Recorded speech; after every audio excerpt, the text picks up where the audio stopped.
இன்றைய தினம் துல்ஹஜ் மாதத்தினுடைய முதலாவது ஜும்ஆவுடைய நாள். இந்த ஜும்ஆவுடைய நாள் அசருடைய தொழுகையை தொழுதுவிட்டு இந்த துஆவை ஓதி நாம் அல்லாஹ்விடம் பிரார்த்தனை செய்வோம். இந்த துஆவை ஓதி நாம் எதை கேட்டாலும் அல்லாஹ் அதனை மறுக்காமல் நமக்கு வழங்குகின்றான். நம்முடைய எல்லா விதமான தேவைகளையும் அல்லாஹ் பூர்த்தி செய்து தருகின்றான். அது சிறிய தேவைகளாக இருக்கலாம் அல்லது பெரிய தேவைகளாக இருக்கலாம்.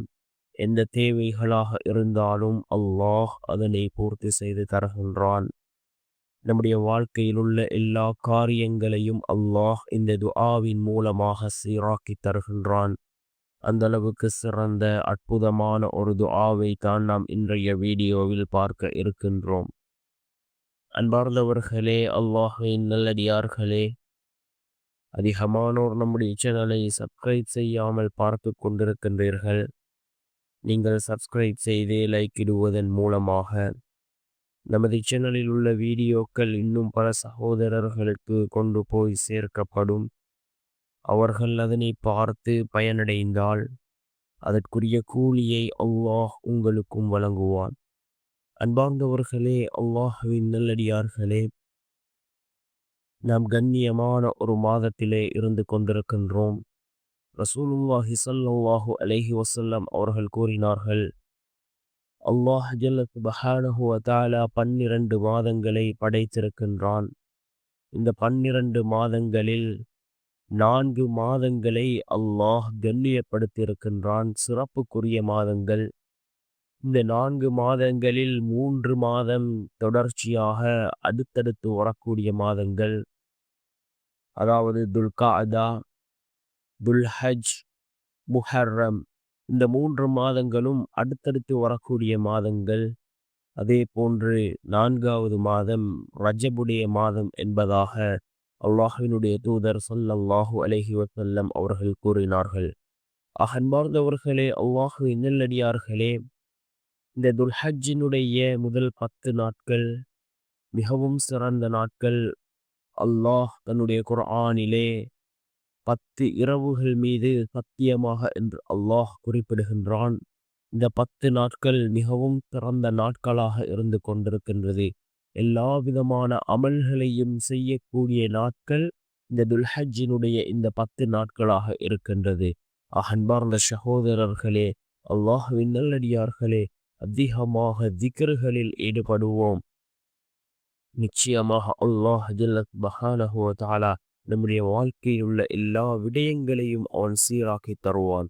அன்பார்ந்தவர்களே, அல்லாஹ்வின் நல்லடியார்களே, அதே போன்று இந்த துல்ஹஜ் மாதத்தினுடைய முதலாவது ஜும்ஆவுடைய நாளாக இன்றைய நாள் இருந்து கொண்டிருக்கின்றது.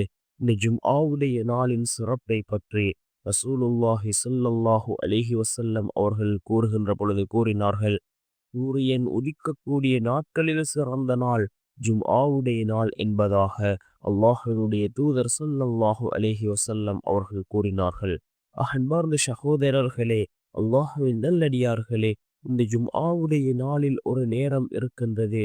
அந்த நேரத்தில் நாம் கேட்கக்கூடிய துஆக்களை அல்லாஹ் கபூல் செய்கின்றான். அது எந்த நேரம் என்பது பற்றி இமாம்களுக்கிடையே பல கருத்து வேறுபாடுகள் இருந்தாலும் அதிகமான இமாம்களினுடைய கருத்து என்னவென்றால், அசருக்கு பின்னால் உள்ள நேரம், அசருக்கும் மக்ரிபுக்கும் இடைப்பட்ட அந்த நேரத்தை தான் ரசூலுல்லாஹி ஸல்லல்லாஹு அலைஹி வஸல்லம் அவர்கள் கூறினார்கள் என்று அதிகமான இமாம்கள் குறிப்பிடுகிறார்கள். இந்த நேரத்தில் நாம் அல்லாஹ்விடத்திலே கையேந்துவோம்.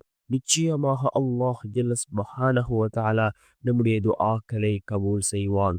அன்பார்ந்த சகோதரர்களே, அல்லாஹ்வின் நல்லடியார்களே, நாம் அல்லாஹ்விடத்திலே துஆக்களை கேட்கின்ற பொழுது யகீனோடு இஹ்லாஸோடு துஆக்களை கேட்க வேண்டும். அவ்வாறு கேட்டாலே நம்முடைய துஆக்கள் கபூலாகும். அன்றைய காலகட்டத்தில் வாழ்ந்த சஹாபாக்கள் இவ்வாறு கேட்டார்கள். ஒரு சஹாபி, அதாவது தன்னுடைய தோட்டத்திற்கு தண்ணீர் தேவை, தான் விவசாயம் செய்யக்கூடிய அந்த தோட்டத்துக்கு தண்ணீர் தேவை. அந்த சஹாபி 2 ரகாத் தொழுதார்கள். தொழுது அல்லாஹ்விடத்திலே கையேந்தினார்கள். அந்த சஹாபியினுடைய தோட்டத்திற்கு மாத்திரம் அல்லாஹ் மலையை பொழிய வைத்தான். அன்பார்ந்தவர்களே, அல்லாஹ்வின் நல்லடியார்களே, நாமும் யக்கீனோடு இஹ்லாஸோடு நம்முடைய துஆக்களை கேட்டால் நிச்சயமாக நம்முடைய ரப்பு நம்முடைய துஆக்களை ஏற்றுக்கொள்வான். இந்த துஆவிலே வரக்கூடிய இந்த வார்த்தை இருக்கின்றதே, யா ஹன்னான் யா மன்னான் என்ற இந்த வார்த்தை இந்த துஆவிலே இடம்பெறுகின்றது. இந்த வார்த்தைகளுக்கு இமாம்கள் இஸ்முல் ஆலம் என்று குறிப்பிடுகிறார்கள். இந்த வார்த்தையை ஓதி எதை கேட்டாலும் அல்லாஹ் அதனை மறுக்காமல் தருவதாக இமாம்கள் இந்த வார்த்தைக்கு இஸ்முல் ஆலம் என்று குறிப்பிடுகிறார்கள். அன்பார்ந்த சகோதரர்களே, அல்லாஹ்வின் நல்லடியார்களே, அந்த அளவுக்கு சிறந்த வார்த்தைகளை உள்ளடக்கிய ஒரு துஆ அல்லாஹ்வினுடைய அழகிய திருநாமங்கள் இருக்கின்றது. அதாவது 99 திருநாமங்கள் இருக்கின்றது. அஸ்மா உல் ஹுஸ்னா என்று நாம் அழைக்கின்றோம். இதனை கொண்டு அல்லாஹ்விடம் உதவி தேடினால் அல்லாஹ் நிச்சயமாக நமக்கு உதவி செய்வான். அல்லாஹ்வினுடைய அந்த திருநாமங்கள் அவனுடைய தன்மைகளை கூறக்கூடிய சிஃபத்துக்களை கூறக்கூடிய அந்த திருநாமங்களை உள்ளடக்கியதாகவும் இந்த துஆ இருந்து கொண்டிருக்கின்றது. மிகவும் சிறந்த ஒரு துஆ, நம்முடைய எல்லா காரியங்களையும் சீராக்கி தரக்கூடிய துஆ. இந்த துஆவை நாம் ஓதுவோம். இன்று அதாவது அசருடைய தொழுகையை தொழுதுவிட்டு அதே இடத்தில் அமர்ந்தவர்களாக நாம் இந்த துஆவை ஓதுவோம். என்ன துஆ என்றால், அல்லாஹும்ம இன்னி அஸ்அலுக பி அன்ன லக்கல் ஹம்த லா இலாஹ இல்லா அன்த அல் ஹன்னானு அல் மன்னானு பதிஉஸ் ஸமாவாதி வல் அர்ள் யா தல் ஜலாலி வல் இக்ராம் யா ஹய்யு யா கய்யூம். அல்லாஹும்ம இன்னி أسألك بأن لك الحمد لا إله إلا أنت الحنان المنان بديع السماوات والأرض يا ذا الجلال والإكرام يا حي يا قيوم. يا الله, உனக்கே புகழ் அனைத்தும் உரியது என்பதை கொண்டு நிச்சயமாக நான் உன்னிடம் கேட்கிறேன். வணங்கப்படுபவன் உன்னை அல்லாது வேறு யாரும் இல்லை.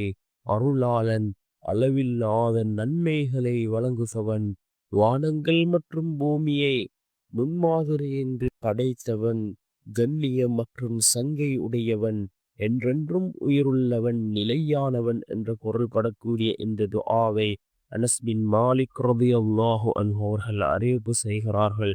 அபூதாவுத் என்கின்ற நபிமொழி தொகுப்பு நூலிலே 1495வது ஹதீஸாக இந்த ஹதீஸ் பதிவு செய்யப்பட்டிருக்கின்றது. அன்பார்ந்த சகோதரர்களே, அல்லாஹ்வின் நல்லடியார்களே, இந்த துஆவை நாம் ஓதி அல்லாஹ்விடம் பிரார்த்தனை செய்வோம். நிச்சயமாக அல்லாஹ் ஜல்ல சுப்ஹானஹு வ தஆலா இந்த துஆவின் மூலமாக நம்முடைய எல்லா காரியங்களையும் அல்லாஹ் சீராக்கி தருவோம்.